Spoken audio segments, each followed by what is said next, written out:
Hi everyone, welcome back to Java 1 for All. Continuing the topic about CompletableFuture, now we are going to see how we can make this code a little bit better with asynchronous calls from CompletableFuture. First, let's do something here. I'm going to copy the start because we didn't check the time. It took 8 seconds, but let's copy here this and this, and from class CompletableFuture test 03. So nothing very special. We are just getting the start milliseconds, end milliseconds, and then we are printing here. You can even change the name. Control Shift F10. So while it's thinking there, let's do a copy of this method.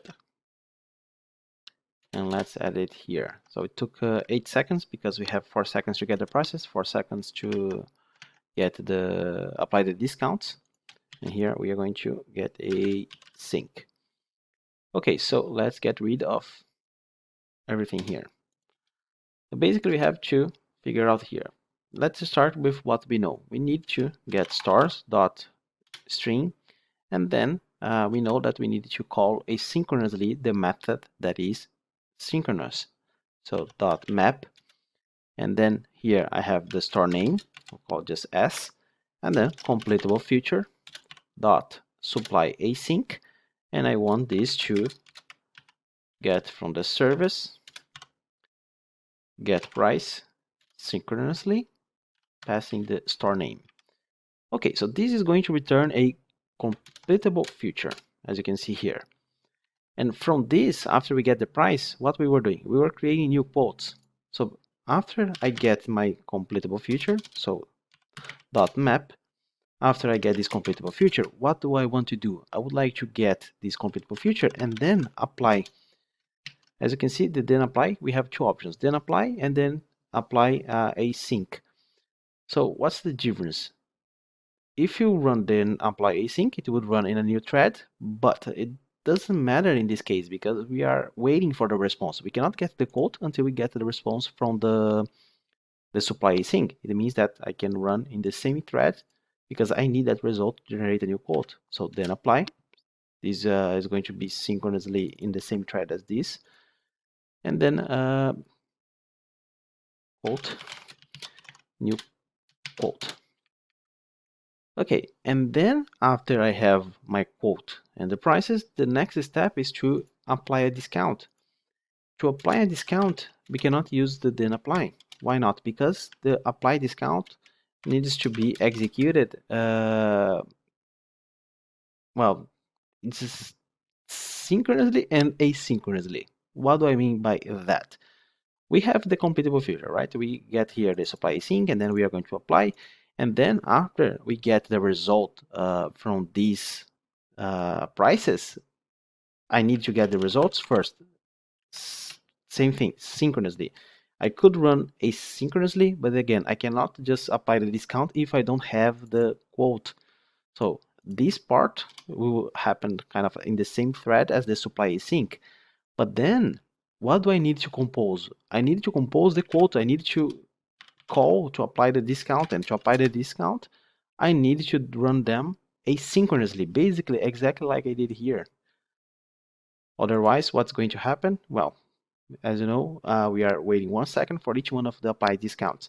And here we have CompletableFuture, supply async, and this time we are going to, instead of this, we are going to apply the discount, passing the quote. Again, we cannot just get the final result, otherwise what would happen? We would need, we would have this running kind of synchronously because the intermediate operations are lazy. So we are going to collect to list. So we have a list of completable features, and then we are going to add here completable features dot string, and then map. What I want to do, I want to join all of them. So completable feature, not get, but join. And then I will just print the data. There you go. So let's see, Control Shift F10. Of course, if you don't change the name of the method you are calling, things won't change. So change it here, and now you execute again. So it took 8 seconds, and now it should take 2 seconds. As you can see, it took 2 seconds because we have a waiting time 1 second for get the price and 1 second to apply the discount. So even if you run all of the threads at the same time, you are triggering them at the same time, but they still need to wait 1 second. So the processing time and everything took 51 milliseconds, and 1 second was waiting for the price and 1 second was waiting for the discount. So as you can see, the then compose will then run everything inside here asynchronously, and after we join, we get all the results from this completable future. So what's happening if we had to kind of draw? Basically, we have a couple of things here. We have the main thread. So the main thread, as you know, is what gets started. It triggers if we have the list of stores, we triggers the store from the list that we have here.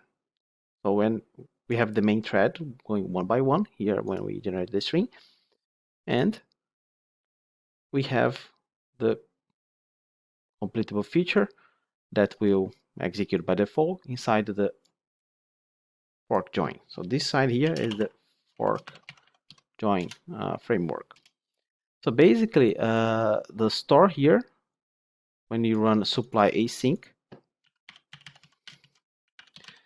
you are going to decide the fork join, and then you are going to execute the get price synchronously. After you get the price, this is kind of your first task, so you can call T1, and then here you will have a new quote.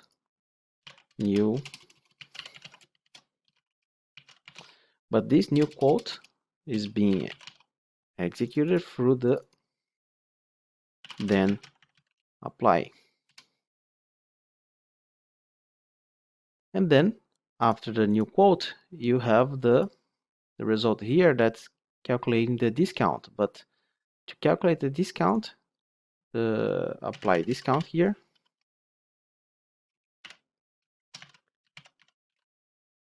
you are calling through then compose. That's actually calling another thread, but inside the same fork join pool. So technically we should get an arrow kind of more to the right side, because then you are applying the discounts not in this line, but you are applying the discounts. Yeah, so let's do that. So basically the new quotes calling the dem compose right here, and then not very pretty, and then the then compose is applying the discount.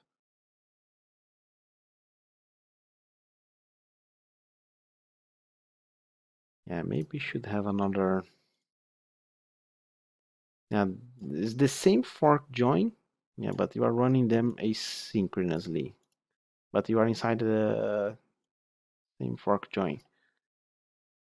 And after this one, you join back to get the result that are the prices with discount. So basically that's what's happening here in this nice piece of code. But as you can see, we are chaining the calls from the completable future. Cool, so that's everything that I want to tell you for this video. Let's continue with more topics in the next one. See you there, bye bye.